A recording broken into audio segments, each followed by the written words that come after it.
दोस्तों नमस्कार, स्वागत है एक बार फिर से देश और दुनिया की तमाम बड़ी खबरों में। यदि आपने अभी तक चैनल को सब्सक्राइब नहीं किया है तो कृपया चैनल को लाल बटन दबाकर सब्सक्राइब करें और घंटी बटन भी दबा दें। ये पहली बड़ी खबर है। चुनाव से ठीक पहले शिवराज सिंह चौहान ने कर दिया बड़ा ऐलान। बोले प्रदेश भर की लाडली बहनों को 450 रुपए में मिलेगा रसोई गैस सिलेंडर। दरअसल मध्य प्रदेश में चुनावी बिगुल बज चुका है। इसके साथ ही तमाम पार्टियों के नेताओं के चुनाव प्रचार में भी अब काफी तेजी आ गई है। इंदौर में एक रैली को संबोधित करते हुए मुख्यमंत्री शिवराज सिंह चौहान ने कहा कि अपनी प्रदेश भर की लाडली बहनों और उज्ज्वला योजना की जो मेरी लाभार्थी बहनें हैं उन्हें 450 रुपए में रसोई गैस सिलेंडर उपलब्ध कराया जाएगा। प्रदेश भर में उन्होंने ऐलान कर दिया है कि 450 रुपए में रसोई गैस सिलेंडर दिया जाएगा।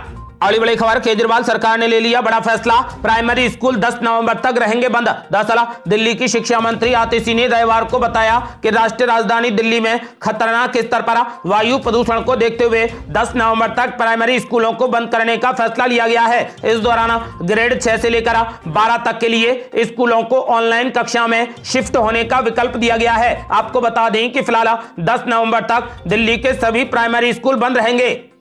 अगली बड़ी खबर, राजस्थान की कोटा पुलिस ने इलवेसी यादव को पकड़ा, पूछताछ की और फिर छोड़ दिया। दरअसल कोबरा जैसे जहरीले सांपों के जहर से नशा कराने वाली रेप पार्टी आयोजित कराने के आरोप में फरार बताए जा रहे फेमस यूट्यूबर इलवेसी यादव को राजस्थान की कोटा पुलिस ने डिटेन कर लिया, लेकिन बाद में पूछताछ करके छोड़ दिया। पुलिस का कहना है कि किसी मामले में वांटेड नहीं होने की सूचना पर इलवेसी यादव को छोड़ दिया गया है। अगली बड़ी खबर, राजस्थान में बीजेपी को लगा जोर का झटका। यूनुस खान ने छोड़ दिया बीजेपी का दामन, निर्दलीय मैदान में उतरने का कर दिया ऐलान। दरअसल राजस्थान में विधानसभा चुनावों के बीच सूबे से बड़ी खबर आ रही है। टिकट नहीं मिलने से खपा राजस्थान बीजेपी के बड़े मुस्लिम चेहरे यूनुस खान ने पार्टी छोड़ने का ऐलान कर दिया। इसके साथ ही यूनुस खान ने अब निर्दलीय चुनाव लड़ने की भी घोषणा कर दी है। खान ने आज ये दोनों ऐलान डीडवाना के कार्यकर्ताओं की बुलाई गई सभा में किया है। यूनुस खान के इस ऐलान के बाद अब डीडवाना में राजनीतिक समीकरण पूरे तरीके से बदल जाएंगे। अगली बड़ी खबर, गृह मंत्री अमित शाह ने कांग्रेस पार्टी पर बोला जबरदस्त हमला। बोले राहुल बाबा कान खोलकर सुन लीजिए, राम मंदिर भी बनाया और तारीख भी बताई। दरअसल गृह मंत्री अमित शाह ने चुनावी राज्य मध्य प्रदेश के शिवपुरी में एक जनसभा में कांग्रेस पार्टी पर जमकर हमला बोला। गृह मंत्री अमित शाह ने कहा कि जब केंद्र में कांग्रेस पार्टी की मनमोहन सिंह सरकार थी तो आए दिन पाकिस्तान से आतंकवादी देश में घुस जाते थे और बम धमाके करते थे। 2019 में जब मैं पार्टी का अध्यक्ष था तो उस समय राहुल गांधी पूरे देश में कहते फिरते थे कि मंदिर वहीं बनाएंगे मगर तिथि नहीं बताएंगे। उन्होंने कहा कि राहुल बाबा कान खोलकर सुन लीजिए, 22 जनवरी 2024 को दोपहर 12:30 बजे रामलला प्रस्थापित होने वाले हैं। गृह मंत्री अमित शाह ने कहा कि आपका एक वोट ये सुनिश्चित करेगा कि अगले 5 वर्ष में यहां किसकी सरकार होगी। यहां एक तरफ कांग्रेस है जिसने कई वर्षों तक मध्य प्रदेश को अंधेरे में रखा, इसे बीमारू राज्य बना दिया, तो दूसरी तरफ भाजपा की सरकार है जिसने 18 साल में किसान, दलित, पिछड़े, महिला, आदिवासी और युवाओं के कल्याण के लिए कार्य किए हैं। उन्होंने कहा कि कांग्रेस पार्टी ने जब जब यहां शासन किया तो उसने केवल अपने घर भरने का काम किया, जबकि भाजपा ने विकास करने का काम किया है। अगली बड़ी खबर, मध्य प्रदेश में कांग्रेस पार्टी ने लिया बड़ा एक्शन। 39 बागी नेता 6 साल के लिए पार्टी से कर दिए निष्कासित। दरअसल मध्य प्रदेश में विधानसभा चुनाव से ठीक पहले कांग्रेस पार्टी ने बड़ी और सख्त कार्रवाई की है। उसने सभी बागियों और दल बदलुओं को बाहर का रास्ता दिखा दिया है। कांग्रेस पार्टी ने चुनाव में बगावत करा, पार्टी अनुशासन भंग करने वाले सभी नेताओं को निष्कासित कर दिया है। ये वो नेता हैं जिन्होंने या तो पार्टी से बगावत करा, निर्दलीय के तौर पर मैदान में है, या फिर दूसरे दलों से टिकट ले लिया है। आपको बता दें कि कांग्रेस के सीनियर लीडर और पूर्व सांसद प्रेमचंद गुड्डू ने आज ही कांग्रेस की प्राथमिक सदस्यता से इस्तीफा दिया है। उन्होंने अपना इस्तीफा कांग्रेस अध्यक्ष मल्लिकार्जुन खड़गे को भेजा है। गुड्डू रतलाम जिले की आलोट विधानसभा सीट से निर्दलीय प्रत्याशी के तौर पर खड़े हैं। इस्तीफे में उन्होंने कमलनाथ और दिग्विजय सिंह पर गंभीर आरोप लगाए हैं। दरअसल आज कांग्रेस पार्टी ने 39 बागी नेताओं को 6 साल के लिए पार्टी से निष्कासित कर दिया है।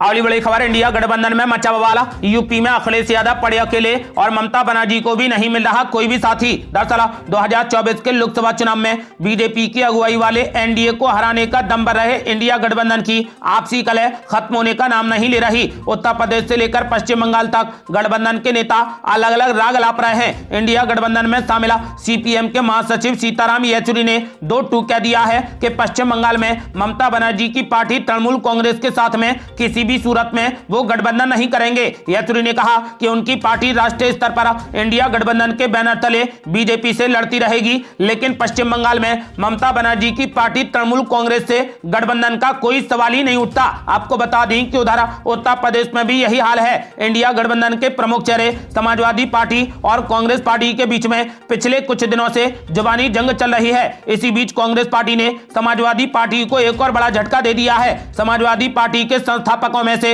एक और लखीमपुर खीरी से 3 बार के सांसद रवि प्रकाश वर्मा कांग्रेस पार्टी का हाथ थामने को तैयार हैं। वर्मा उत्तर प्रदेश में सपा के गद्दावर ओबीसी नेता थे और कुर्मी समुदाय का चेहरा थे। वे जल्द ही अब कांग्रेस में शामिल हो जाएंगे। जैसे ही वो कांग्रेस में शामिल होंगे, उधर अखिलेश यादव जरूर भड़केंगे। इससे एक बार फिर कलह सामने आने के आसार हैं। और बड़ी खबर, नीतीश कुमार के बयान के बाद इंडिया गठबंधन में डैमेज कंट्रोल, मल्लिकार्जुन खड़गे ने फोन पर की बातचीत। दरअसल क्या नीतीश कुमार नाराज हैं? क्या इंडिया गठबंधन के सूत्रधार निराश और हताश हैं? हाल ही में इस सियासी चर्चा ने तब और जोर पकड़ लिया जब नीतीश कुमार ने एक कार्यक्रम में भाषण के दौरान कांग्रेस पर निशाना साधा। मुख्यमंत्री नीतीश कुमार ने कहा कि कांग्रेस पार्टी का ध्यान इंडिया गठबंधन के बदले 5 राज्यों में हो रहे विधानसभा चुनाव पर ज्यादा है और इंडिया गठबंधन में कोई काम नहीं हो रहा। इसके बाद तो जैसे इंडिया गठबंधन के भीतर खलबली मच गई और डैमेज कंट्रोल की कवायद शुरू हो गई। पहले तो देर शाम आरजेडी अध्यक्ष लालू प्रसाद यादव नीतीश कुमार से मिलने पहुंच गए और करीब 40 मिनट तक बातचीत की। इसके बाद कांग्रेस के राष्ट्रीय अध्यक्ष मल्लिकार्जुन खड़गे ने बिहार के मुख्यमंत्री नीतीश कुमार से फोन पर बातचीत की। न्यूज एजेंसी एनआई के अनुसार भारतीय राष्ट्रीय कांग्रेस के अध्यक्ष मल्लिकार्जुन खड़गे और नीतीश कुमार के बीच इंडिया गठबंधन को लेकर बातचीत हुई है। हालांकि इस फोन कॉल में क्या बातचीत हुई है, इसका ब्यौरा सामने नहीं आया है, लेकिन फिलहाल इंडिया गठबंधन में कांग्रेस पार्टी डैमेज कंट्रोल में जुटी है। अगली बड़ी खबर, मध्य प्रदेश में बीजेपी पर जमकर बरसे मल्लिकार्जुन खड़गे। बोले बीजेपी एक राज्य नहीं सुधार पाई तो वो देश कैसे संभालेगी। दरअसल मध्य प्रदेश विधानसभा चुनाव की सरगर्मियों के बीच कांग्रेस के राष्ट्रीय अध्यक्ष मल्लिकार्जुन खड़गे बालाघाट के कटंगी पहुंचे। उन्होंने यहां जनसभा को संबोधित किया। मल्लिकार्जुन खड़गे ने कहा कि बीजेपी इनकम टैक्स, ईडी और सीबीआई के छापे का डर दिखाकर कांग्रेस पार्टी को कमजोर कर रही है। उन्होंने कहा कि उसे घर बैठाने की कोशिश कर रही है। मल्लिकार्जुन खड़गे ने कहा कि कांग्रेस पार्टी मध्य प्रदेश में विधानसभा का चुनाव जीत रही है। बीजेपी का चाहे कोई भी बड़ा नेता दौरा करने आए, उससे कुछ नहीं होगा।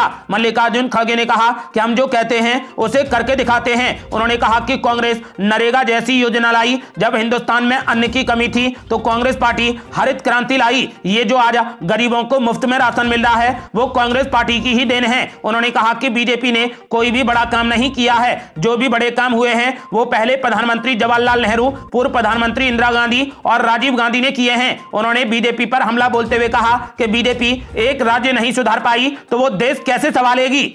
अगली बड़ी खबर, कांग्रेस पार्टी के बाद अब बीजेपी ने भी बागियों पर ले लिया बड़ा एक्शन।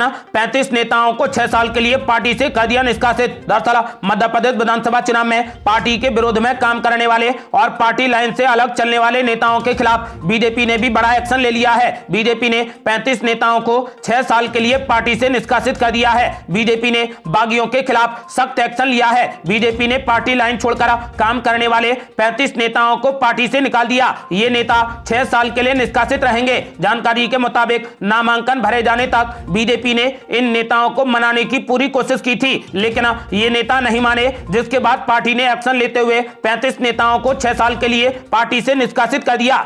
अगली बड़ी खबर, कांग्रेस पार्टी ने राजस्थान में अपनी 6वीं लिस्ट कर दी जारी। मंत्री महेश जोशी का कटा टिकट, शांति धारीवाल पर भी नहीं हुआ कोई भी फैसला। दरअसल राजस्थान विधानसभा चुनाव के मद्देनजर कांग्रेस पार्टी ने अपने उम्मीदवारों की 6वीं लिस्ट जारी कर दी है। इसमें मंत्री महेश जोशी का टिकट कट गया है, जबकि शांति धारीवाल पर भी अभी कोई भी फैसला नहीं हुआ है। कोटा उत्तर से शांति धारीवाल, अजमेर उत्तर से धर्मेंद्र राठौड़ टिकट के प्रबल दावेदार थे, लेकिन पिछले साल बगावत के चलते इनके टिकट काट दिए गए हैं। कांग्रेस पार्टी ने 11 नए चेहरों को मौका दिया है। पार्टी ने संकट के समय गहलोत सरकार का साथ देने वाले कई निर्दलीय विधायकों पर भरोसा जताया है। कांग्रेस पार्टी ने उदयपुर जैसी अहम सीट पर नए चेहरे को मौका दिया है।